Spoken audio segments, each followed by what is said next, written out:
का दुखद अंत। जी हाँ, हम बात कर रहे हैं अखाड़ा परिषद के अध्यक्ष महंत स्वामी नरेंद्र गिरी की। नरेंद्र गिरी ने सोमवार को अपने कमरे में पंखे से फंदा लगाकर आत्महत्या कर ली और छोड़ गए एक सुसाइड नोट। लेकिन छोड़े गए सुसाइड नोट ने भी सवाल खड़े किए हैं। 8 पेज के सुसाइड नोट पर अपने ही शिष्य 40 वर्षीय आनंद गिरी को आत्महत्या का कारण बताया है, लेकिन उनके शिष्य का कहना है कि नरेंद्र गिरी यदा कदा ही 1-2 लाइनें लिख पाते थे। वो 8 पेज का जो लेटर है वो नहीं लिख सकते। रिपोर्ट देखिए।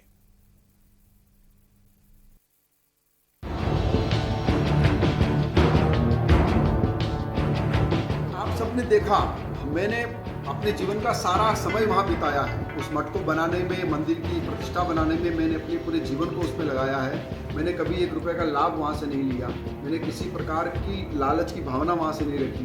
केवल मठ को बचाने के लिए जो प्रयास किया, वह प्रयास आज इस रूप में आ गया। इसका मुझे बहुत खेद है। खुद को घुमंतु योगी बताने वाले आनंद गिरी की पहचान प्रयागराज के संगम किनारे स्थित प्रसिद्ध बड़े हनुमान मंदिर के छोटे महंत के रूप में भी होती है। आनंद गिरी बागंबारी गद्दी के महंत, बड़े हनुमान मंदिर के मुख्य पुजारी और अखाड़ा परिषद के अध्यक्ष रहे महंत नरेंद्र गिरी के शिष्य रहे हैं।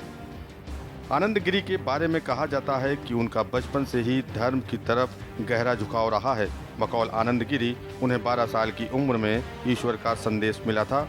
इसके बाद वह आध्यात्मिक मार्ग पर निकल पड़े। आनंद गिरी देश विदेश में जाकर लोगों को योग सिखाते हैं। एक दिन महंत नरेंद्र गिरी हरिद्वार आए हुए थे। यहाँ उनकी मुलाकात आनंद गिरी से हुई। महंत नरेंद्र गिरी जल्द ही आनंद गिरी से प्रभावित हो गए।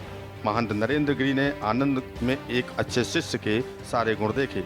इसके बाद वह आनंद गिरी को अपने साथ प्रयागराज लेकर आ गए। इसके बाद साल 2007 में आनंद गिरी निरंजनी अखाड़े से जुड़े और इसी अखाड़े के महंत बने। एक बार महंत आनंद गिरी की एक तस्वीर सोशल मीडिया पर वायरल हो गई थी। इस फोटो में आनंद गिरी एक प्लेन में बैठे दिखाई दे रहे थे और उनके बगल में एक पेय पदार्थ रखा हुआ है। इस फोटो के साथ किसी ने लिखा था कि यह मंदिर में भक्तों द्वारा चढ़ाए गए पैसे से विदेश यात्रा पर जाते हैं और मदिरा का सेवन करते हैं। हालांकि बाद में आनंद गिरी ने सफाई देते हुए इसे एप्पल का जूस बताया था। इसके अलावा महंत आनंद गिरी को एक बार ऑस्ट्रेलिया के सिडनी शहर में महिलाओं से उनके बेडरूम में मारपीट करने के आरोप में गिरफ्तार किया जा चुका है।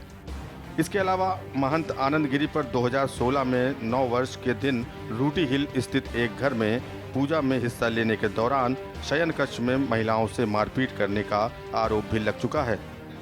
आनंद गिरी ने महंत नरेंद्र गिरी पर मठ और हनुमान मंदिर से होने वाली करोड़ों रुपए की आमदनी में हेरफेर समेत कई गंभीर आरोप लगाए थे। आनंद गिरी के व्यवहार से दुखी होकर महंत नरेंद्र गिरी ने उन्हें आश्रम से निष्कासित कर दिया था।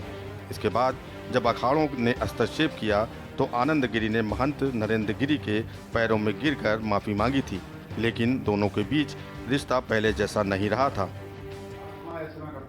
मैंने हमेशा कहा है कि गुरु हमेशा भगवान के दर्जे पे होते हैं, उनके बिना मेरा अस्तित्व नहीं है। इसलिए मेरे द्वारा अज्ञानता में और नादानी बस जो गलतियां हुई उनके लिए क्षमा याचना करता हूं और अपने बयानों को जितने बयान मैंने दिए उनको वापस देता हूं। और साथ ही साथ अखाड़े के पंचों के साथ भी अगर मेरे द्वारा कुछ अभद्रता हुई हो तो मैं उनसे भी क्षमा याचना करता हूँ, माफी मांगता हूँ। मैं अपने सारे बयानों को वापस लेते हुए कुछ गुरुदेव को प्रणाम करता हूँ। 20 सितंबर 2021 को महंत नरेंद्र गिरी का शव उनके कमरे में मिला।